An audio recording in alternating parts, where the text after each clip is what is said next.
గుంటూరు కుమార లక్ష్మణ శాస్త్రి గారు ఎల్ఐసిలో అధికారిగా పనిచేస్తున్నారు. హిందుస్థానీ సంగీతం మీద ప్రత్యేకమైన ఆసక్తి ఉంది. పుస్తక పఠనం, అనువాదం, ఇతర అభిరుచులు. కాకినాడ వాస్తవ్యులు. ఆంగ్ల రచయిత విక్రమ్ సంపత్ రచించిన my name is Gauhar Jahan, Brave hearts of Bharat ఈ 2 పుస్తకాలను ఇంగ్లీష్ నుంచి తెలుగులోకి అనువదించి గోదావరి ప్రచురణల ద్వారా అందుబాటులోకి తీసుకొస్తున్నారు. ఈ గురువారం 15వ తారీఖు హైదరాబాద్ బుక్ ఫేర్లో విక్రమ్ సంపత్ సమక్షంలో ఈ పుస్తకావిష్కరణ జరుగుతుంది. లక్ష్మణ శాస్త్రి గారు అనువదించిన ఫ్రెంచ్ రచయిత మొపాసా కథలు కూడా వెన్నెల స్నానం అనే పేరుతో పుస్తక రూపంలో త్వరలో అందుబాటులోకి రానున్నాయి. ఆయన ఈ సంభాషణలో భాగంగా తన అనువాదాల గురించి, సుప్రసిద్ధ హిందుస్థానీ గాయని గౌహర్ జహాన్ గురించి మాట్లాడారు.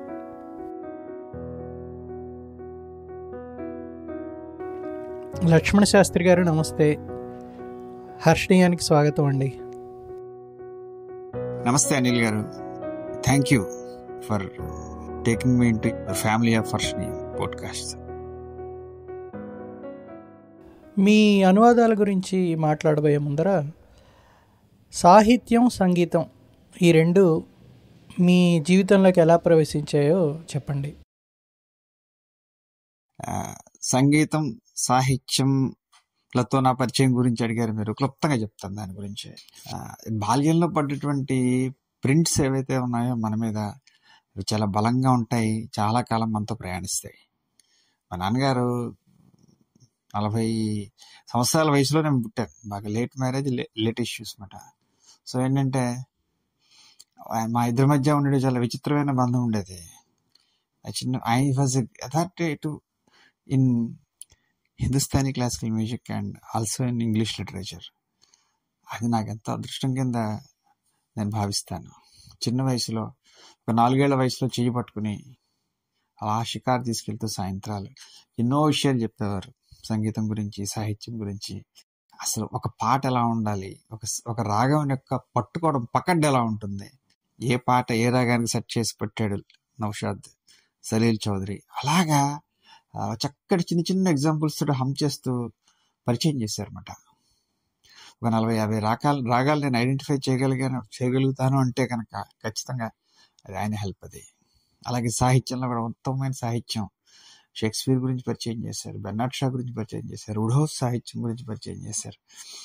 ఒక మాట చెప్పేవారు నాకు, అది నాతో పాటు చాలా కాలం ప్రయాణం చేస్తున్నటువంటి మాట ఏంటంటే, ఎప్పుడైనా సరే ఉత్తమమైనది చదవాలరా, ఉత్తమమైనది వినాలిరా. చక్కటి సాహిత్యం, చక్కటి సంగీతం వినాలి. 2 కూడా కాలంతో పాటు డైల్యూట్ అయిపోతూ వచ్చాయి. విస్తృతి పెరుగుతోంది, లోతు తగ్గుతోంది. కాబట్టి లోతైన సంగీతం, బలమైన సంగీతం విను. మంచి పండిట్స్, ఉస్తాద్ పాడినటువంటి సంగీతం వినాలి. అలాగే మంచి సాహిత్యం చదవాలి. అప్పుడు నీకు ఆ స్టాండర్డ్స్ సెట్ అవుతాయి అని చెప్పేవారు. అది చాలా బలమైనటువంటి స్టేట్మెంట్. అది నాకు చాలా అదృష్టం. అది ఈ నేపథ్యంలో హిందుస్థానీ సంగీతం వింటూ పెరిగాను. అది నాతో పాటు చాలా బలంగా ప్రయాణం చేసింది. సంగీతే రసస్పందనతో, ఆర్ధంతో ప్రతిదీ కూడా విని ఎంజాయ్ చేసేటువంటి శ్రోతని, చదివేటువంటి పాఠకుని. మంచి రచన చదివితే కళ్ళ నీళ్ళు పెట్టుకుంటాను. మంచి సంగీతం వింటే హాయిగా నాలో నేను రమిస్తాను. ఉత్తమ స్థాయి సంగీతం వింటాను, ఉత్తమ స్థాయి సాహిత్యం చదువుతాను. అవే నాకున్నటువంటి క్వాలిఫికేషన్స్. ఇప్పుడు 3 అనువాదాలను దాదాపు ఒకేసారి మీరు పాఠకులకు అందుబాటులోకి తీసుకొస్తున్నారు. అసలు అనువాదం అనే ప్రక్రియ మీద మీ అభిప్రాయం ఏమిటి? మీరు అనువాదంలోకి ఎలా వచ్చారు? నేను అనువాదం చేసిన 3 రచనలు రేపు మన హైదరాబాద్ నేషనల్ బుక్ ఫేర్లో ఆవిష్కరణకు వస్తున్నాయి. 3 అనువాదాలే. ఒకటి గిడి మొపాసా స్టోరీస్, ఒక 16 కథలు అనువాదం చేసినటువంటి ఒక పుస్తకం వెన్నెల స్నానంగా వస్తుంది. అలాగే ప్రముఖ రచయిత, అంతర్జాతీయ ప్రాచుర్యం పొందినటువంటి రచయిత డాక్టర్ విక్రమ్ సంపత్ రాసినటువంటి 2 ప్రముఖ పుస్తకాలు, రచనలు, my name is Gauhar Jaan and brave hearts of Bharat. ఈ 2 కూడా నేను చేయడం జరిగింది. ఆ 2 కూడా హైదరాబాద్ బుక్ ఫేర్లో లాంచింగ్ వస్తున్నాయి. సో ఈ నేపథ్యంలో అనువాదం గురించి వినపడుతున్నటువంటి నా పేరు గురించి నేను కొంతసేపు మాట్లాడతాను. అనువాదంలోకి ఎలా వచ్చారని అడిగారు మీరు. అసలు మనుషుల కమ్యూనికేషన్లోనే అనువాదం ఉంది. ప్రతి ప్రతి మనం మాట్లాడేటువంటి ప్రతి సంభాషణలోనూ అనువాదం ఉంటుంది. ఇద్దరు ఉంటారు, మాట్లాడేవారు, మాటలు అందుకునేవారు, పలికేవాళ్ళు, అందుకునేవారు. పలికేవాడు ఏం చేస్తాడు, భావాల్ని, తన మనసులో ఉన్న భావాన్ని పదాల్లోకి అనువదించి ప్రకటిస్తాడు వెర్బల్గా. ఏదో మనసులో అనుకుంటాం, దాన్ని మాటల్లో మీకు అందిస్తాం. అక్కడ ఒక అనువాదం జరుగుతుంది. తీసుకునేవాడు కూడా విన్న మాటల్ని డీకోడ్ చేసి ఆ భావాల్ని తన భావంగా అనువదించుకుని తనలోకి ఎక్కించుకుంటాడు. ఇక్కడ రెండు చోట్ల కూడా సెండర్ అండ్ రిసీవర్ ఇద్దరి దగ్గర కూడా అనువాదం జరుగుతుంది. ఈ అనువాదం చేయడంలో ఎక్కడ తప్పుడు అడిగేసినా పంపించేవాడు భావాల్ని తన పదాల్లోకి, సంభాషణలోకి సరిగ్గా అనువాదం చేసుకోలేకపోయినా, లేకుంటే అందుకునేవాడు అనువాదం సరిగ్గా చేసుకునే భావాన్ని అర్థం చేసుకోలేకపోయినా కూడా ఆ కమ్యూనికేషన్ అనేది విఫలమవుతుంది, ఒక మిస్కమ్యూనికేషన్గా మారుతుంది. సో అనువాదం అనేది మన జీవితంలో ప్రతి అడుగులోనూ కూడా, మనం పలికే ప్రతి పదంలోనూ కూడా ఆటోమేటిక్గా అనువాదం అనేది లేకుండా ఉంటుంది. అనువాదం లేకుండా మనం లేము. ఇక్కడ అనువాదం నన్ను ఎందుకు ఆకర్షించింది అంటే, నాకున్న చిన్న పరిధిలో చెప్తాను. ఒక రచయిత రచనని పాఠకుడు చదువుకుంటున్నప్పుడు that is a direct communication between the both. ఆయన అందిస్తాడు భావాన్ని, ఈయన అందుకుంటాడు. ఆయన ఏ మూడ్లో భావాన్ని అందించగలిగాడో అదే మూడ్లో ఈయన అందుకోగలిగితే ఈ పాఠకుడు అందుకుంటాడు. అందించగలిగితే రచయిత ధన్యుడు, అందుకోగలిగితే పాఠకుడు ధన్యుడు. అది వాళ్ళిద్దరి మధ్య జరిగేటువంటి పూర్తి ఆంతరంగిక వ్యవహారం. అది ఎంత ఎఫెక్టివ్గా ఆయన అందించాడు, ఎంత ఎఫెక్టివ్గా అందుకున్నాడు అనేది వాళ్ళిద్దరి మధ్య జరిగేటువంటి ఆంతరంగిక వ్యవహారం. అందులో మూడో వ్యక్తికి సంబంధం లేదు. కానీ ఒక భాషలో రాసిన రచనని ఇంకో భాషలోకి అందించేటప్పుడు, అనువాదం చేసి అందించేటప్పుడు ఈ థర్డ్ పార్టీ ఎంటర్ అవుతాడు పిక్చర్లోకి. ఒక రచయిత రాసిన రచనని నేను అనువాదకుడుగా నేను అర్థం చేసుకుని, ఆ అనుభూతిని నేను పొంది, ఆ భావావేశాన్ని ఏ భావావేశంతో రాశాడో ఆ భావావేశాన్ని నేను అండర్గో అయ్యి దాన్ని ఒక పాఠకుడిగా మీకు నేను అందించాలి. ఇన్ లెటర్ అండ్ స్పిరిట్ అందించాలి. ఆ భావ తీవ్రతని అలాగే మీకు అందించగలగాలి. రచయిత, నాకు అనువాదకుడుగా నా చేతిలో పవర్ ఆఫ్ అటార్నీ పెట్టిన తర్వాత రచయిత తప్పుకుంటాడు, అతని బాధ్యత అంతా నా భుజాల మీద పడుతుంది. నేను పాఠకుడికి జవాబుదారీ వహించాలి.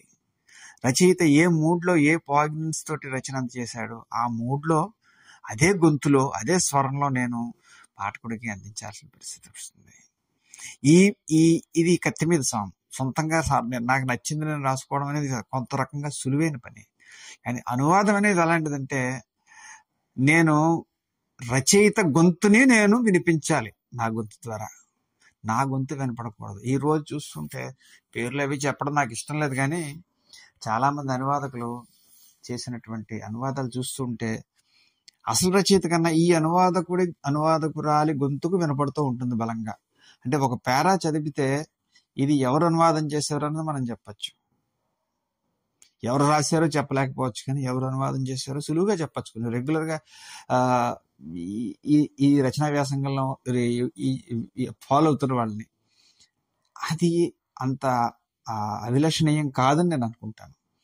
ఒక అనువాదకుడి గొంతు వినపడడానికి వీలు లేదు. రచయిత గొంతుని, రచయిత భావాన్ని, స్ఫూర్తిని, ఆ మూడ్ని మనం యథాతథంగా అందించడం అనేది నా బాధ్యత. రెండో బాధ్యత ఉంది. ఒక ఇంగ్లీష్ రచనని తెలుగులోకి అందించిన, ఒక హిందీ రచన తెలుగులోకి అందించిన, ఒక్కొక్క భాషకు ఒక్కొక్క సొగసు, ఒక పట్టు ఉంటుంది. తెలుగు భాషకు ఒక అందమైన ఒడుపు ఉంది. నేను హిందీ నుంచో ఇంగ్లీష్ నుంచో తెచ్చుకున్నటువంటి సాహిత్య రూపాన్ని ఈ భాషలోకి వంపినప్పుడు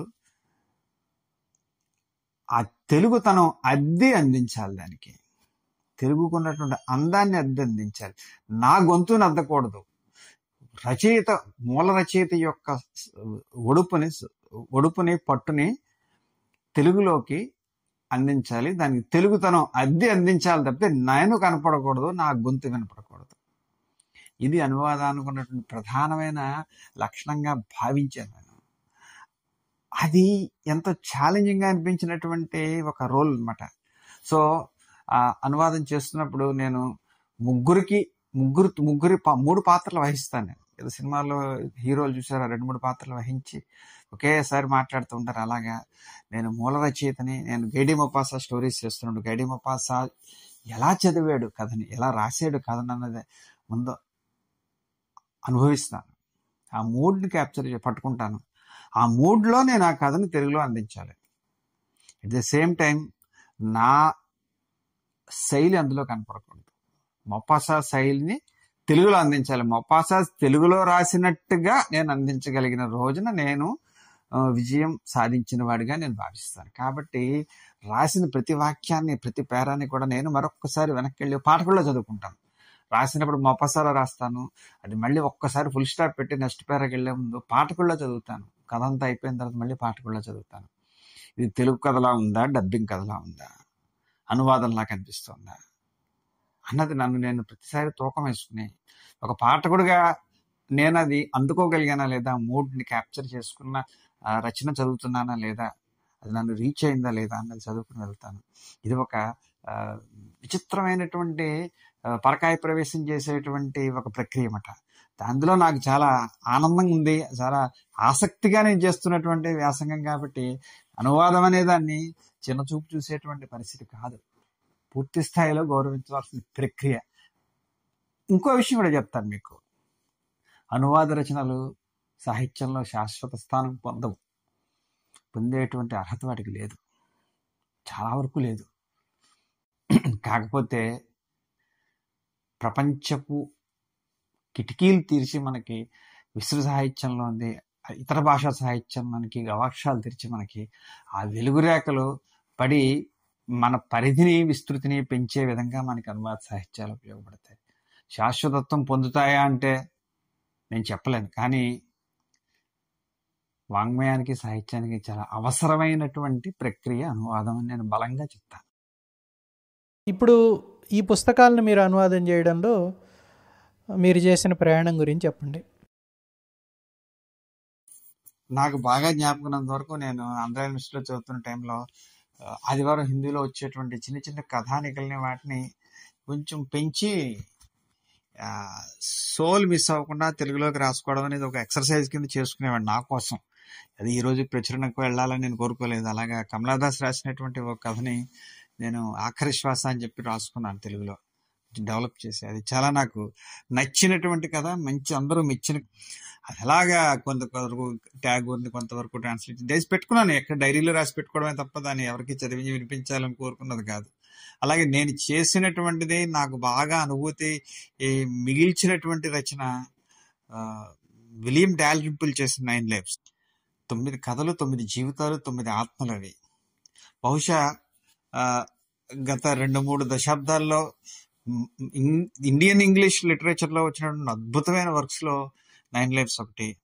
9 లైఫ్స్ చదవడం అనేది, నా 9 లైఫ్స్ చదివే అవకాశం యాదృచ్ఛికంగా నాకు రావడం అనేది నా జీవితంలో జరిగినటువంటి ఒక గొప్ప సంఘటనగా భావిస్తాను. అది పరవశించి నా కోసం నేనుగా ఒక 300 పేజీల రచనని 2-3 సార్లు రాసుకున్నాను. తిరిగి తిరిగి రాశాను, చెక్కి వాక్యాలని. ఇంకా దీన్ని ఇంకెవడో చేయలేనంత అంత నిబ్బరంగా, అంత కాన్ఫిడెన్స్గా దాన్ని అనువాదం చేసి డైరీలో రాసి పెట్టుకున్నాను. బహుశా దానికి రైట్స్కి దానికి చాలా క్లిష్టమైన ప్రక్రియ. బ్లూమ్స్బెరీ యూకే వాళ్ళ దగ్గర ఉన్నాయి రైట్స్. అంత సాధ్యం కాకపోతేమో, అది ఎవరైనా పెద్దవాళ్ళు పూనుకుంటే కానీ అవ్వదు. కానీ చాలా సంతృప్తినిచ్చిన రచన. అలాగే రెండోది కుమార్ ప్రసాద్ ముఖర్జీ అనేటువంటి ఒక Bengali musician cum writer and రాసినటువంటి the lost world of Hindustani music. గతం గురించి మనకి ముచ్చట్లు చెప్పేటువంటి వాళ్ళు ఎవరు మిగలట్లేదు, వెళ్ళిపోయింది ఒక తరం. ఒక వైభవం చూసినటువంటి ఒక జమానా వెళ్ళిపోయింది.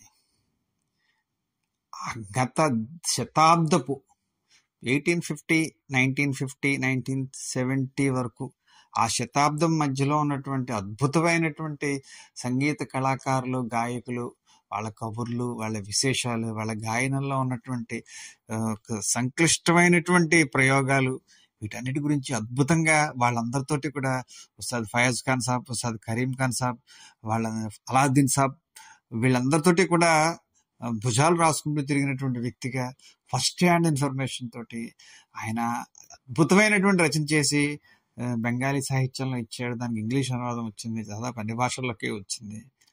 సంగీత మనకి చక్కగా చెప్పాలంటే సామల సదాశివ గారు మనకి ఎలా చేశారో దానికి 10 రెట్లు కృషి చేసినటువంటి ఒక అద్భుతమైన ఆసక్తికరమైనటువంటి భండాగారం ఆ పుస్తకం. అందులో ఇంచుమించుగా పుస్తకం అంతా అనువాదం చేసి పెట్టుకున్నాను నా కోసం. సంగీతం పట్ల నాకు ఉన్నటువంటి ఒక ప్రేమ ఆ పనివైపు నన్ను ఉత్సాహంగా తీసుకెళ్ళింది. దానికి రీడబిలిటీ ఎంత ఉందా, ఆ సబ్జెక్ట్ మీద ఆసక్తి ఉన్న వాళ్ళు ఎంతమంది ఉన్నారా, ఇవన్నీ కూడా పబ్లిషర్ చూసుకోవాల్సిన విషయాలు. కానీ ఎంతో ఒక విలువైనటువంటి ఒక ఒక ఆర్కైవ్స్కి ఆ పుస్తకం అనేది ఆర్కైవ్స్గా నిలబడేటువంటి పుస్తకం అది రచన. తర్వాత ఇప్పుడు నేను చేసినటువంటి ఈరోజు మనం మాట్లాడుకున్నట్టుగా my name is Gauhar Jaan and Vikram Sampath garu ఇంకొక రచన బ్రేవ్ హార్ట్స్ ఆఫ్ భారత్. ఈ రెండింటికి మధ్యలో ఈ పెద్ద వర్క్స్ చాలా చేస్తున్నప్పుడు ఒక విరామంగా ఒక బ్రేక్ తీసుకున్నట్టుగా నేను చేసుకున్నటువంటిది గైడే మొపాసా స్టోరీస్. మీ గౌహర్ జహాన్ పుస్తకం విషయానికి వస్తే, ఇప్పుడు గౌహర్ జహాన్ అనే పేరు తెలిసిన వాళ్ళని దాదాపు వేళ్ల మీద మనం లెక్క పెట్టచ్చు. కానీ మీ పుస్తకం ఏం చెప్తుందంటే, స్వాతంత్రపు పూర్వపు రోజుల్లో, స్వాతంత్రం రాకముందు 1910, 20 దశాబ్దాల్లో ఆమెను తెలియని వారంటూ ఎవరూ లేరు అనేది మీ పుస్తకం చెప్తుంది. ఇప్పుడు గౌహర్ జహాన్ అనే ఆవిడ జీవితం గురించి కొంత చెప్పండి. గౌహర్ జాన్ గురించి మాట్లాడే ముందు ఆమె నేపథ్యం గురించి చెప్పాలి మీకు. ఈరోజు మ్యూజిక్ ఇండస్ట్రీ అనేది ఇట్స్ యూనివర్సల్, ఒక ఇన్ఫ్లుయెన్స్ ఉన్నటువంటి industry across the linguistic and geographical barriers. సంగీతం ప్రతి ముంగిట్లోనూ కూడా అనంతంగా దొరుకుతుంది. రకరకాల స్టేజ్లు దాటి వచ్చింది. షెర్లాక్ రికార్డ్స్, తర్వాత ఎల్పి రికార్డ్స్, తర్వాత క్యాసెట్లు వచ్చాయి, తర్వాత సీడీలు వచ్చాయి, అందులోంచి MP3లు వచ్చాయి, తర్వాత పెన్ డ్రైవ్లు వచ్చాయి. రకరకాలుగా టెక్నాలజీతో పాటు ఇవన్నీ మారుతూ వచ్చినటువంటి నేపథ్యంలో ఈరోజు ప్రతి వాడికి ప్రతి రికార్డింగ్కి అన్లిమిటెడ్ యాక్సెస్ దొరికి, ఇంకా కాపీ రైట్స్ అనేవి కూడా పోయి ప్రపంచం అంతా ఒకటైపోయిన సంగీత పరంగా అన్న టైంలో ఈరోజు మనం ఉన్నాం. కానీ ఈరోజు మ్యూజిక్ ఇండస్ట్రీలో కోట్లు సంపాదిస్తున్నటువంటి సినిమా సంగీతంలో కానీ, క్లాసికల్ సంగీతంలో కానీ సెలబ్రిటీస్, స్టార్స్ అయిన వాళ్ళందరూ కూడా మర్చిపోయినటువంటి పేరు, వాళ్ళందరికీ ప్రాతస్మరణీయమైన పేరు ఒకటి ఉంది. సెలబ్రిటీ హుడ్ అనేది ఏదైతే ఉందో దాన్ని పూర్తి స్థాయిలో అనుభవించి, వీళ్ళెవరికి కూడా కన్నెత్తి చూడడానికి కూడా వీలైనంత స్థాయిలో అనుభవించినటువంటి వ్యక్తిని అనే మ్యూజిషియన్ని ఈరోజు ఇండస్ట్రీ మర్చిపోయింది, ఈ దేశం మర్చిపోయింది. 1901లో రికార్డింగ్, ధ్వని ముద్రించడం అనేది అసలు ప్రారంభమైతే, కనిపెట్టబడితే 1902లో అది ఇండియా చేరింది. 1902లో ముద్రితమైనటువంటి మొదటి గొంతు గౌహర్ జాన్ది, మేడం గౌహర్ జాన్ది.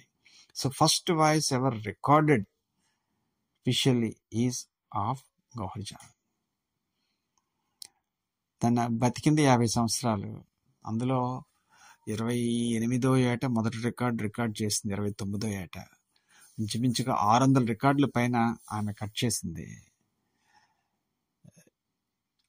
ఆ రోజుల్లో హైయెస్ట్ పెయిడ్ ఆర్టిస్ట్ అనమాట. అది కరెక్ట్గా చెప్పాలంటే 3 నిమిషాల పాటకి 3 నిమిషాల పాటలు 3 రికార్డ్ చేయగలిగిన వ్యవధి గంటలో 3 ఒక రికార్డింగ్, ఒక కాల్ షీట్ ఇస్తే కనుక స్టూడియోకి వస్తే ఒక గంటలో 3 రికార్డులు కట్ చేయగలిగింది. 3 రికార్డులు చేసిన గంటకి కూడా ఆవిడ 10,000 ఛార్జ్ చేస్తుంది. ఇది 1904, 1905 మధ్య నాటి మాట. ఆ రోజు 10,000, ఈ రోజు ఎంతో మనం ఎక్కల పుస్తకం తీసి లెక్కలు వేసుకోవచ్చు. హైయెస్ట్ పెయిడ్ ఆర్టిస్ట్ ఆమె. నేపథ్యం ఏంటంటే, సంగీతం అనేది కొద్ది మందికి పరిచయమైనటువంటి పరిమితమైనటువంటి రోజులవి. కేవలం మహారాజాస్, జమీందార్స్, లేకపోతే బ్రిటిష్ బ్యూరోక్రాట్స్ వాళ్ళ పర్సనల్ ఫంక్షన్స్లో, వాళ్ళ షాయరీల్లో, వాళ్ళ బంగ్లాస్లో పెద్ద పెద్ద కళాకారులు వచ్చి కచేరీలు చేస్తే అది కొద్ది మంది మాత్రమే వినగలిగినటువంటి యాక్సెస్ ఉన్నటువంటి రోజులు అవి. సామాన్య మానవుడికి, సామాన్య శ్రోతకి వాళ్ళ సంగీతం వినే అదృష్టం లేదు, అవకాశం లేదు. ఒకటి రికార్డింగ్ లేదు, రెండు అడ్వాన్స్డ్ సౌండ్ డిస్ట్రిబ్యూషన్ సిస్టమ్ లేదు. మైక్ లేకుండా పాడుతుంటే వాళ్ళు పర్సనల్ కాన్సర్ట్స్లో రాత్రి 9 గంటలకు మొదలైతే తెల్లారే వరకు కూడా ఎక్కడెక్కడ వాళ్ళు వచ్చి పెద్ద పెద్ద సింగర్స్ ఉస్తాదులు వచ్చి పాడుతుంటే వాళ్ళు పాడించుకుంటే వాహ్వా అంటుంటే ఆ వీధుల్లోనూ వీధి చివరిలో నిలబడి ఏమైనా 2 సంగీత తుంపర్లు చెవిలో పడతాయేమో అని ఆరాధనగా ఆర్తిగా వేల మంది ఎదురు చూసేటువంటి రోజులు అవి. సామాన్యుడికి అందింది కాదు సంగీతం, ఆకాశంలో ఉండేది. అలాంటి నేపథ్యంలో వచ్చినటువంటి ఒక ధృవతార గౌహర్ జాన్. ఆమె పుట్టుకే చాలా విచిత్రమైన, ఒక బ్రిటిష్ అధికారికి, ఒక బ్రాహ్మణ వనితకి పుట్టినటువంటి ఒక స్త్రీ. మరి గౌహర్ అని ముస్లిం నేమ్ ఎలా వచ్చిందంటే, ఆ బ్రిటిష్ అధికారి ఈమె తల్లిని విడిచిపెడితే, రోడ్డు మీద వదిలిపెడితే, ఒక ముస్లిం పెద్ద చారదీసి, చిన్న చోటే మోటే వ్యాపారం అయితే చారదీసి ఈ తల్లి కూతుర్ని ముందుకు తీసుకెళ్తాడు సంగీతంలో. వాళ్ళ పేర్లు మార్చుకుని గౌహర్ జాన్గా, ఆమె తల్లి బడీ మల్లికా జాన్గా. మనందరికీ పరిచయమైన పేరు బడీ మల్లికా జాన్. అంటే గజల్ ప్రపంచంలో, తుమ్రీ ప్రపంచంలో ఒక శాశ్వతమైనటువంటి స్థానం పొందినటువంటి కవయిత్రి బడీ మల్లికా జాన్. ఈ రోజుకి కూడా ఆమె రాసిన కవితల్ని ఆహ్లాదంగా పాడుకుని ఆనందిస్తూ ఉంటారు కాన్సర్ట్స్లో. సో ఈ రకమైనటువంటి ఒక విశిష్టమైనటువంటి లైనేజ్ ఉన్నటువంటి వ్యక్తిగా ఆమె జీవితంలో ఎన్నో ఉత్థాన పతనాలు చూసింది. ఎంతో ప్రయాణం చేసింది సంగీతంతో. ఎన్ని ఆశ్చర్యకరమైన మలుపులు ఉంటాయి ఆ కథలో. ఎంత సంగీతం ఉంటుంది, ఎంత వ్యక్తిత్వం ఉంటుంది, ఎన్ని కన్నీళ్ళు ఉంటాయి, ఎన్ని ఆనంద బాష్పాలు ఉంటాయి. అద్భుతంగా ఒక పరిపూర్ణమైనటువంటి ఒక జీవిత చిత్రణ మనకు అందించినటువంటిది వ్యక్తి విక్రమ్ సంపత్. ఎంతో నాంచుమించుగా 4 సంవత్సరాలు 300 సంవత్సరాలు పరిశోధన చేసి దేశమంతా తిరిగి ఎక్కడెక్కడో లూజ్గా వేగ్గా వేలాడుతున్నటువంటి టిట్ బిట్స్ లాంటి సమాచారం మొత్తాన్ని ఒక దారం తెచ్చి, ఒక దండగా కూర్చి, ఒక కంటిన్యూటీ తీసుకొచ్చి మనకు అందించినటువంటి సమగ్రమైనటువంటి రచన my name is Gauhar Jaan. ఆ రోజు వరకు కూడా ఏదో కర్ణాకర్ణిగా అక్కడక్కడ ఏదో ఒక గాలి కథల కింద, గాలిలో కొట్టుకొచ్చినటువంటి కథల కింద వినిపించే సమాచారానికి ఆథెంటిసిటీ తోటి ఒక చోట కనెక్ట్ చేసి మనకు అందించినటువంటి సమాహారం my name is Gauhar Jaan. Gauhar జాన్ని ఎందుకు గుర్తుపెట్టుకోవాలి అంటే కనుక 2-3 బలమైన కారణాలు ఉన్నాయి మనం గౌహర్ జాన్ గుర్తుపెట్టుకోవడానికి. ఒకటి, గౌహర్ జాన్ ఒక మ్యూజిషియన్గా, నాటి ఎస్టాబ్లిష్డ్ మ్యూజిషియన్స్ ఉస్తాదుల దగ్గర అందరి దగ్గర కూడా ఆమె నేర్చుకున్న సంగీతం, పరిపూర్ణమైనటువంటి సంగీతం ఆమెది. Across the barriers. అప్పుడు ఏంటంటే టర్న్ ఆఫ్ ది సెంచరీలో ఘరానా ఉండేది. ఒక్కొక్క ఘరానాకి ఒక్కొక్క శైలి. అగ్ర ఘరానా, గ్వాలియర్ ఘరానా, జైపూర్ ఘరానా, రాంపూర్ సెస్వాన్ ఘరానా, ఇలాగా ఒక్కొక్క దానికి ఒక్కొక్క శైలి ఉండేది. ఒక్కొక్క దాంట్లో ఒక్కొక్క లైనేజ్ ఉండేది. ఈమె అక్రాస్ ది బ్యారియర్స్ మొత్తం అన్ని ఘరానాల్లోనూ ఆమె జీవిత ప్రయాణంలో అందరి దగ్గర శిష్యర్కం చేసింది, అందరి దగ్గర నేర్చుకునేది. అంత ఉన్నత స్థాయి సింగర్గా, సెలబ్రిటీ సింగర్గా పేరు పొందినా కూడా ఒక ఉస్తాద్ ఎవరైనా దగ్గరైనా ఒక విశిష్టమైనటువంటి శైలి ఉంటే కనుక పాదాలకి నుదురు తాకించి నమస్కారం చేసి ఇది నాకు నేర్చుకుంటానని చెప్పి శిష్యర్కం చేసి నేర్చుకుని తన విద్యను పరిపుష్టం చేసుకుని ఎన్హాన్స్ చేసుకునేది. ఆ వినయం ఆమెని ఒక అద్భుతమైనటువంటి స్థానంలో నించోబెట్టింది. అది ఇంకోళ్ళు అందుకునేది కాదు. పరిపూర్ణమైనటువంటి సంగీతానికి ఆమెని రాణిగా చేసింది ఆ లక్షణం. ఇంకొకటి, ఇదొకటైతే రెండోది ఏంటంటే ఆమె గ్రామ్ఫోన్ రికార్డ్ చేసినటువంటి మొదటి సింగర్గా ఒక అద్భుతమైనటువంటి ప్రయోగంలో విజయం సాధించిందని చెప్పాలి. అప్పుడు ఏంటంటే సంగీతం అంటే చెప్పాను కదా, ప్రైవేట్ కాన్సర్ట్స్లోనూ లేకపోతే ఇంకొక దాంట్లోనూ ఒక దసరా వేడుకల్లోనూ లేకపోతే దీపావళి వేడుకల్లోనూ గణేష్ చతుర్థి వేడుకల్లోనూ ఒక కచేరీ జరిగిందంటే రాత్రి 9 గంటలకు మొదలైతే తెల్లారే వరకు పాడుతూనే ఉండేవారు. అలాగే ఒక ఖయాలో ద్రుపదం అందుకుంటే కనుక 3-4 గంటలు సాగేది. ఎలాబొరేటెడ్గా అన్ని రకాల తాళ్ళలోనూ విలంబిత్, ఏక్ తాల్, తీన్ తాల్ దాకా మొత్తం ఈ స్పాన్ అంతా ఒక ప్రక్రియ. ఈ ముచ్చట ఒక 3 గంటలు 4 గంటలు ముచ్చట కింద జరిగితే అద్భుతమైన సంగీతం ప్రవహించేది, శ్రోతలు అలాగే వినేవారు. కానీ గ్రామ్ఫోన్ రికార్డ్ అనేది ఒక బ్రేక్ త్రూ అయింది. నీకున్నది 3 నిమిషాలే టైం.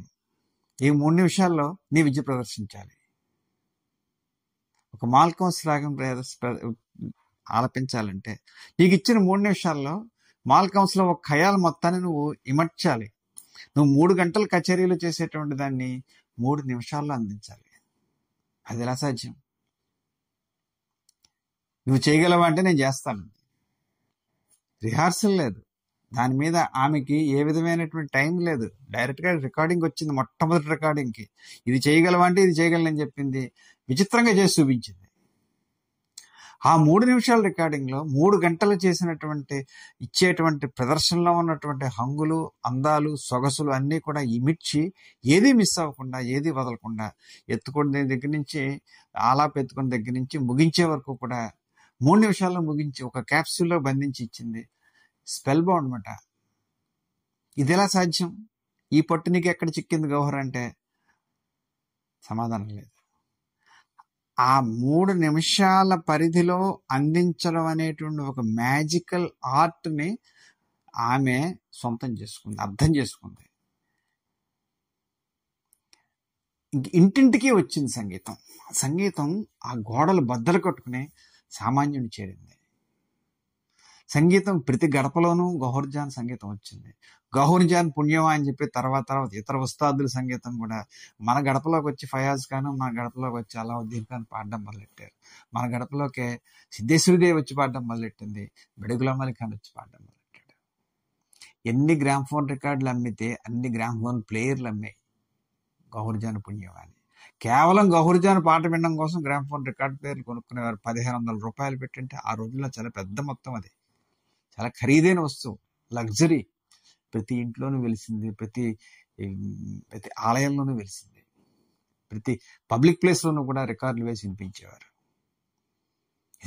అది ఒక ఫెనామినల్ అచీవ్మెంట్ అని చెప్పాలన్నమాట. ఈ సెంచరీలో తొలి రోజుల్లో సంగీతాన్ని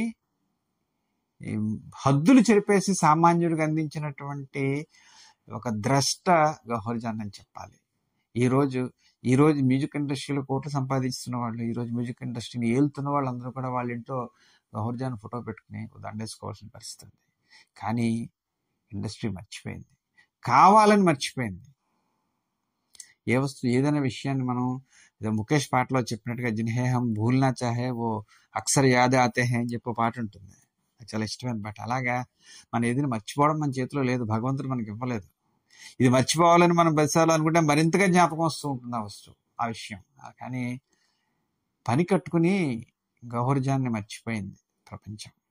సంగీత సమాజం అంటే అందులో శాస్త్రీయ సంగీతం సమాజం ఉంది, శ్రోతల సమాజం ఉంది. ఎందుకు మర్చిపోయారు? మర్చిపోవాల్సిన పరిస్థితులు ఏంటి అన్నది మాత్రం ఖచ్చితంగా మీరు పుస్తకం చదివితేనే తెలుస్తుంది. ఒక ఉద్విగ్నభరితమైనటువంటి ఒక జీవిత ప్రయాణం అది గౌహర్ జాన్ది. ప్రతి మలుపు కూడా ఉత్కంఠభరితంగానే ఉంటుంది. ప్రతి మలుపు కూడా మనని ఎక్స్టసీకి తీసుకెళ్తుంది. ఎన్ని ఎత్తులు, ఎన్ని పల్లాలు. సంగీతం గురించి చెప్పాను, ఈ ప్రక్రియ గురించి చెప్పాను. మూడో కోణం ఏంటంటే గౌహర్లో ఆమె వ్యక్తిత్వం. మనం మహానటి సావిత్రి గురించి మాట్లాడుకుంటే ఆ ఇద్దరు ప్రయాణాలు ఒకలాగే మొదలయ్యాయి. ఆవిడ ఉన్నతమైన స్థాయికి వెళ్ళిన తర్వాత ఆ గ్రాఫ్ కిందకి దిగడం మొదలెట్టింది.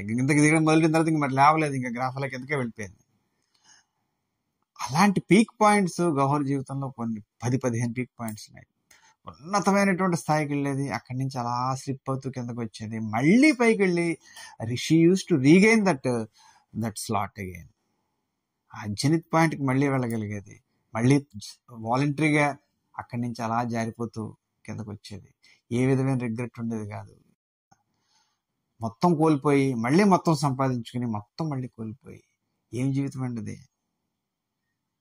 ఒక అద్భుతమైనటువంటి వ్యక్తిగా ఏ రోజు స్టూప్ అవ్వకుండా తలదించకుండా కడదాకా కూడా జీవించినటువంటి వ్యక్తి గౌహర్ జాన్. చాలా చోట్ల చదవడంలో అనుభూతితో చదవడం వేరు, అనుభూతితో అనువదించడం వేరు. చాలా చోట్ల స్ట్రక్ అయిపోయేది అన్నమాట, పెన్న ముందుకు వెళ్ళేది కాదు. దాన్ని ఆ భావాల్ని తెలుగులోకి వంపడం, పొందుపరచడం అనేది చాలా క్లిష్టమైపోయేది అన్నమాట. ఎమోషనల్ చోకింగ్ వచ్చేసేది రాస్తుంటే. ఇంతకన్నా ఇంక చేయలేమా దీన్ని అనిపించేది అనమాట. పేరాలు కొట్టేసి మళ్ళీ పేజీలు చింపి మళ్ళీ రాసిన సందర్భాలు ఉన్నాయి ఆ ఫీల్ అందించడం కోసం. ఏ విధంగా చూసినా కూడా నన్ను పూర్తిగా వేరే ప్రపంచంలో హిప్నటైజ్ చేసి తీసుకుపోయినటువంటి వ్యక్తి గౌహర్ జాన్. ఆ అనుభూతి వేరు, ఆ ఆనందం వేరు. ఆ పుస్తకాన్ని చివరి పేజీ రాసి చివరి చాప్టర్ రాసిన రోజున తీవ్రమైనటువంటి మానసిక ఉద్విగ్నతకు లోనయ్యాను నేను. ఆ చాప్టర్ అలాగే వచ్చింది, ఆ ముగింపు అలాగే వచ్చింది. నేను చాలా డిస్టర్బ్ అయ్యాను అది రచనలో. ఏముంది డిస్టర్బ్ అవ్వడానికి అందులో? ఒక కథ, ఒక తవాయిఫ్ కథ అని మీరు అనుకోవచ్చు. పుస్తకం చదివితే తెలుస్తుంది. My name is Gauhar Jaan పుస్తకాన్ని చాలా లైట్గా తీసుకోమని కూడా కొంతమంది మిత్రులు చెప్పారు. అందులో చాలా discussion, very informative in nature. ఒక శతాబ్దపు మారుతున్నటువంటి ఆధునికత వైపు మళ్ళుతున్నటువంటి ఒక శతాబ్దపు చరిత్రది. అందులో మీకు గ్రామ్ఫోన్ రికార్డ్ ఇండస్ట్రీ గురించి బోల్డ్ ఇన్ఫర్మేషన్ ఉంటుంది. తుమ్రీ మ్యూజిక్ గురించి బోల్డ్ ఇన్ఫర్మేషన్ ఉంటుంది. తుమ్రీకి క్వీన్ది గౌహర్ జాన్. సో ఆ రెండు చాప్టర్స్ మీకు చదువుతుంటే ఇన్ఫర్మేటివ్గా ఉంటాయి. కథాగమనానికి అవి అడ్డు అనుకుంటామేమో, అడ్డు కాదు అవి. అవి లేకుండా గౌహర్ జీవితం లేదు, అది లేకుండా మనం కూడా లేము. ఒక అద్భుతమైనటువంటి మార్పులు సమాజంలో వస్తున్నటువంటి, రెండు విభిన్న పార్శ్వాల్లో వస్తున్న మార్పుల్ని ఒక పటం కట్టి మనకు చూపించినటువంటి చాప్టర్స్ అవి. అదర్వైజ్ మనం ఎప్పుడు కూడా వాటికేసి చూడమేమో. కాబట్టి అవి లేకుండా గౌహర్ లేదు, గౌహర్ లేకుండా ఇండియన్ మ్యూజిక్ ఇండస్ట్రీ లేదు. కాబట్టి అవి తెలుసుకోవడం ఒక బాధ్యతగా భావించి మనం తెలుసుకోవాల్సిన పరిస్థితి. సో ఎక్కడ కూడా మనకి విసుగు రాకుండా ముందుకు తీసుకెళ్తూ, అలాగా ఒక సినిమా చూస్తున్నటువంటి కళ్ళార్పకుండా సినిమా చూస్తున్న ప్రేక్షకుళ్ళ ఒక సినిమా చూసిన అనుభూతి పొందుతాం. అందుకనేమో అశుతోష్ గవారికర్ ఇది సినిమాగా కూడా తీయడానికి రైట్స్ అవి తీసుకున్నాడు, హిందీలో ఒక మంచి సినిమాగా తీయడానికి. బహుశా ఆ ప్రయత్నం నడుస్తోందని అనుకుంటున్నాను, ఇంకా నేను కొనసాగుతోందని. గౌహర్ జాన్తో ప్రయాణం ఒక ఉద్విగ్నభరితమైన ప్రయాణం నా వరకు.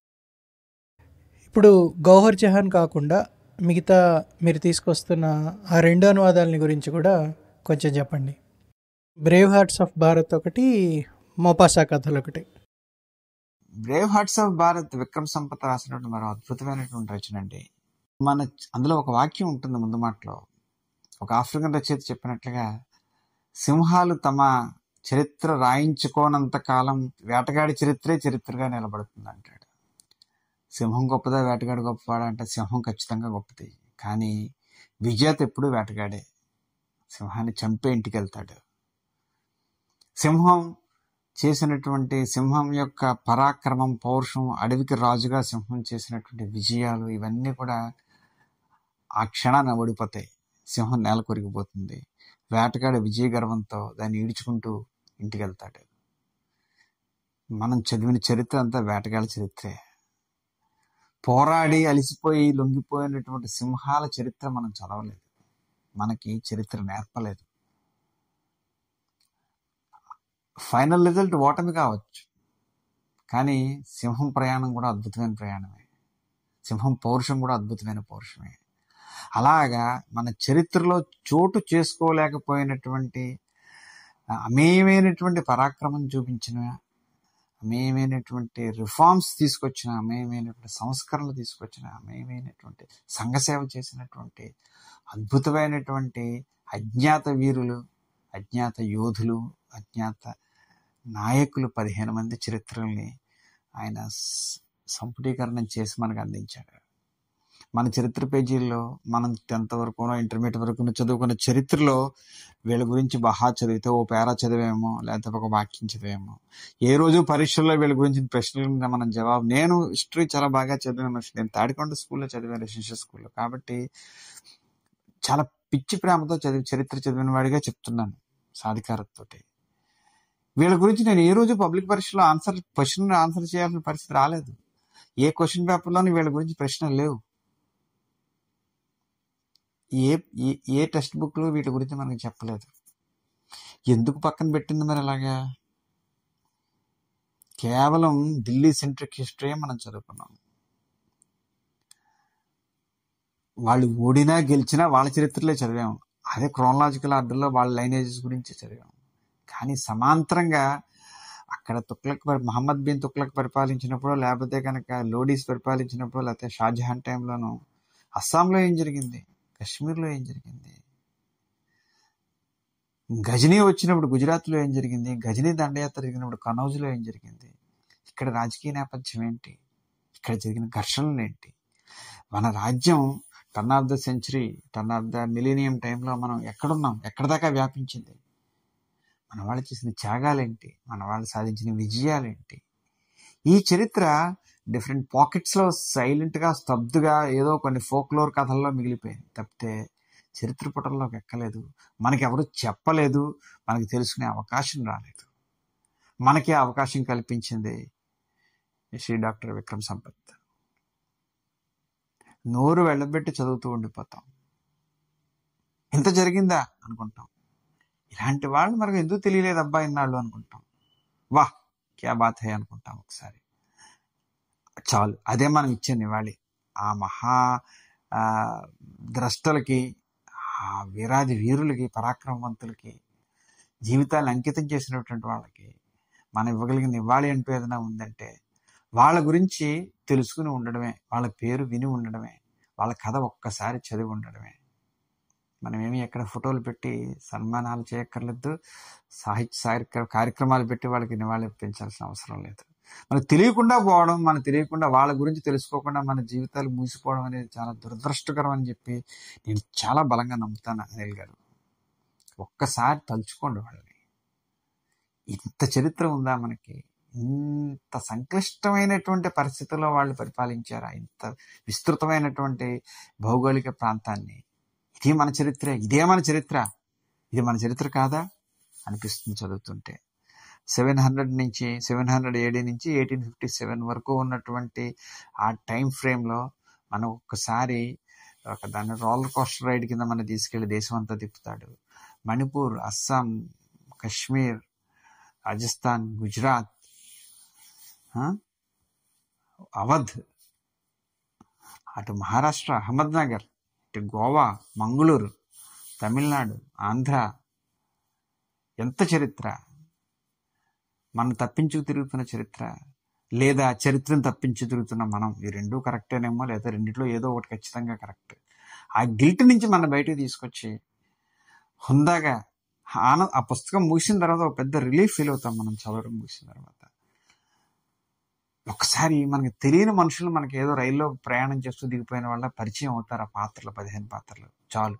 ఈ పుస్తకం పర్పస్ సర్వ్ అయినట్టే. మనం వాళ్ళ గురించి మనం ఒక్కసారి తెలుసుకుని మన జీవితంలో ముందుకు వెళ్ళిపోతే చాలు.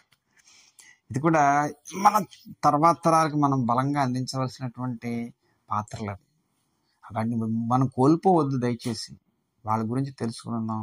ఇది ఒక మతానికో, ఒక కులానికో, ఒక వర్ణానికో, లేకపోతే స్త్రీ పురుషుల మధ్య కొంతమంది మగవాడి చరిత్ర, పురుషాధిక్యం ఏమీ లేదు. అన్ని రైట్ మిక్స్లో తీసుకున్నటువంటి పాత్రలే. అందులో స్త్రీలు ఉన్నారు 6-7. వాళ్ళు సాధించిన విజయాలు చదువుతుంటే రోమాలు లెక్కపరుచుకుంటాయి. వాళ్ళు చేసిన త్యాగాలు. ముస్లిం లేడీస్ ఉన్నారు అందులో. చాలా వైడ్ రేంజ్ ఆఫ్ లైఫ్స్ కనపడతాయి మనకి. తప్పకుండా ప్రతి ఒక్కళ్ళు కూడా అందులో 15 చాప్టర్స్లో ఒక్కొక్క చాప్టర్ గురించి ఒక బుక్ రాయొచ్చు విక్రమ్ సంపత్ తలుచుకుంటే. అలాంటిది 15 మందిని ఒక పుస్తకంలో ఇరికించినప్పటికీ కొంత డ్రామా తగ్గుతుంది, కొంచెం టెక్స్ట్ బుక్ లా ఉందేమో అనిపిస్తుంది. కానీ టెక్స్ట్ బుక్ లాగే చదవండి. అది నవల కాదు, టెక్స్ట్ బుక్కే. మనని గతంలోకి తీసుకెళ్ళి టైం మిషన్లో మనకి తీసుకెళ్ళి దేశం మొత్తం తిప్పేటువంటి ఒక మ్యాజికల్ టెక్స్ట్ బుక్ అది అని చూద్దాం. అదేవిధంగా ఇంకో బుక్ ఏంటంటే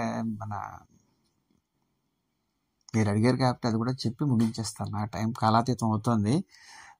గైడీ మొపాసా 150 సంవత్సరాల క్రితం జీవించినటువంటి ఫ్రెంచ్ రచయిత, కథారచనకి పితామహుడిగా చెప్పచ్చు. ఎంత గొప్పవాడంటే ఓ హెన్రీ సోమర్సెట్ మామ్ లాంటి గొప్ప రచయితలు కూడా మొపాసా స్టోరీస్ చదువుతూ మమ్మల్ని మేము తయారు చేసుకున్నాం, తీర్చిదిద్దుకున్నాం అని ట్రిబ్యూట్స్ ఇచ్చినటువంటి, అలాంటి రచయితల్ని ప్రభావితం చేసినటువంటి, దిశానిర్దేశనం చేసినటువంటి వ్యక్తి గైడీ మొపాసా. ఒక 44 ఇయర్స్ జీవించాడు. ఒక 300 చిల్లర కథలు రాశాడు, 300 పైచిలకు. అతను మొదటి కథ రాసిందే 30 ఏట, జీవించింది 43 ఏళ్ళు. అంటే ఎంత 13 ఏళ్ల స్పాన్లో రాసినటువంటి ఆ 300 కథలు కూడా హంపి శిల్పంలో శాశ్వతత్వం పొందాయి. అందులో చివరి 4-5 సంవత్సరాలు ఆయన మెంటల్ అసైలంలో ఉన్నాడు, మానసిక రోగిగా. ఆ టైంలో రాసిన కథలు అద్భుతాలు. ఒక స్త్రీని ఎన్ని రకాలుగా ప్రజెంట్ చేయొచ్చు, అన్ని రకాలుగాను కూడా స్త్రీ మనసుని ఆవిష్కరించినటువంటి వ్యక్తి గైడీ మొపాసా. ఆ తర్వాత తరాలు అన్ని భాషల్లోనూ కూడా మొపాసా ద్వారా ప్రభావితమై అద్భుతమైనటువంటి సాహిత్య సృష్టి చేసినటువంటి రచయితలు ఉన్నారు. మన చలమైంటి కృష్ణశాస్త్రి అంటే, బాపిరాజు అంటే, విశ్వనాథ సత్యనారాయణ గారంటే ఎవరు ప్రభావితం కాలేదు చెప్పండి మొపాసా గురించి. మొపాసా స్త్రీలు ఒక ఎనిగ్మా, మనం వదిలిపెట్టలేము. ఇందులో నేను ఎంపిక చేసుకున్న 16 కథల్లోనూ కూడా వెన్నెల స్నానం అని టైటిల్తో పెట్టిన తర్వాత ఆ 16 కథల్లో ఉన్నటువంటి 16 మంది పాత్రలు, ప్రధాన పాత్రలు కూడా మనం మర్చిపోలేము. మనతో పాటే ఉంటారు, వాళ్ళు ఉండిపోతారు కథలోంచి బయటకు వచ్చి. 16 విభిన్నమైనటువంటి సందర్భాలు, విభిన్నమైనటువంటి ప్రశ్నలు, విభిన్నమైనటువంటి జవాబులు. కొన్ని జవాబు లేని ప్రశ్నలు, కొన్ని ప్రశ్నలు ఇంకా పుట్టని జవాబులు. స్త్రీ స్వేచ్ఛ కోరుకుంది, స్వతంత్రం కోరుకుంది, వాక్ స్వాతంత్రం కోరుకుంది, స్వతంత్రంగా జీవించే, ఆలోచించే, సుఖాన్ని పొందేటువంటి హక్కులు కోరుకుంది అని చెప్పి రకరకాల వాదాలు, వివాదాలు, స్లోగన్స్ వచ్చాయి. కానీ ఇవన్నీ పక్కన పెడితే వీరింటికన్నా పరమ మౌలికమైనటువంటి కోరిక ఏంటంటే, ఆ రోజు మొపాసా చెప్పినా, ఈ రోజు స్త్రీ చెప్పినా కూడా, ఈ రోజు స్త్రీ చెప్పలేకుండా మౌనంగా గొంతులోన కొట్టాడుతుంది అన్నట్టుగా మౌనంగా రోధిస్తూ చెప్పుకున్న ఒకటే విషయం, నన్ను అర్థం చేసుకోండి అడుగుతుంది. నన్ను ప్రకటించుకోవడం రాదు, నేను ఎప్పుడు కూడా తప్పుగానే ప్రకటిస్తాను, నాకు ఇష్టం వచ్చినట్టుగా నన్ను ప్రకటించుకుంటాను, కానీ నన్ను అర్థం చేసుకునే ప్రయత్నం చేయండి, అదే మీరు నాకు ఇచ్చే స్వేచ్ఛ. నాకు రాదు చెప్పడం, నాకు తెలుసుకోవాల్సిన అవసరం లేదు. ఒక మగవాడిగా నీ దగ్గర నేను ఆ స్వేచ్ఛను పొందుతాను, అదే నేను కోరుకునే స్వేచ్ఛ. నేను నా మాటలను బట్టి కాకుండా నా మనసును బట్టి నన్ను అర్థం చేసుకో, నేను ఏం కోరుకుంటున్నానో తెలుసుకో, ఇదే నువ్వు నాకు ఇచ్చే స్వేచ్ఛ. ఇంతకన్నా ఏం ఇవ్వగలను, నేను ఏం కోరుకోగలను అన్నటువంటి గొంతు మనకు వినపడుతుంది. 150 సంవత్సరాల క్రితం మౌనంగా వినిపించినటువంటి ఆ గొంతు ఇప్పటికీ ఆ భావాలతోనే కొట్టుమిట్టాడుతోంది. అద్భుతమైనటువంటి పాత్రలు ఉన్నాయి, చిన్న కథలు, అద్భుతమైన ముగింపుతో ముగిస్తాడు కథని. ఆ ముగింపుతోటి మనసుకి గుళ్ళెం వేసి కుక్కీ వేసి లాగేస్తాడు. ఆ పాత్ర ఆ గొలుసు మీదుగా నడుచుకుంటూ వచ్చి మన గుండెల్లో కొలువైపోతుంది. మొపాసా హీరోయిన్స్ని మర్చిపోవడం చాలా కష్టం. నేను మర్చిపోలేదు, మీరు మర్చిపోరు కథలు చదివితే. చిన్న సరదాగా వెళ్ళిపోయినట్టుగా కథ ఉండి చివరిలో ఒక మెలిపెట్టి గుండెని ఇలా పిండేసి కథ ముగించేస్తాడు. కథ ముగించేడు, కథ మనలో మొదలవుతుంది. ఒక అద్భుతమైనటువంటి సాహిత్య ప్రక్రియ యొక్క ప్రధానమైన లక్షణం ఏంటంటే, కథానికి ప్రధానమైన లక్షణం ఏంటంటే, కథ ముగిసిందని రచయిత ప్రకటిస్తాడు, కానీ అబద్ధం చెప్తాడు. కథ మనలో మొదలవుతుంది. అక్కడి నుంచి మన గుండె కొట్టుకోవడం మొదలెడుతుంది. ఒక్కసారి ఆఖరి వాక్యం చివర పెట్టినటువంటి ఫుల్ స్టాప్ దగ్గర ఆగిన గుండె మళ్ళీ ఆ పాత్రను లోపలికి తెచ్చుకుని గుండు కొట్టుకోవడం మొదలెడుతుంది. కథ మనలో రాసుకోవడం మొదలెడతాం. Thank you sir Lakshman Shastri garu. Thank you very much for your time. ఈ పాడ్కాస్ట్ గుండా మీ అనువాదాల గురించి ఇంకొంతమందికి తెలుస్తుందని ఆశిస్తున్నాను. Thank you. మనం మళ్ళీ కలుసుకుందాం వేరే సందర్భాలు. Thank you sir.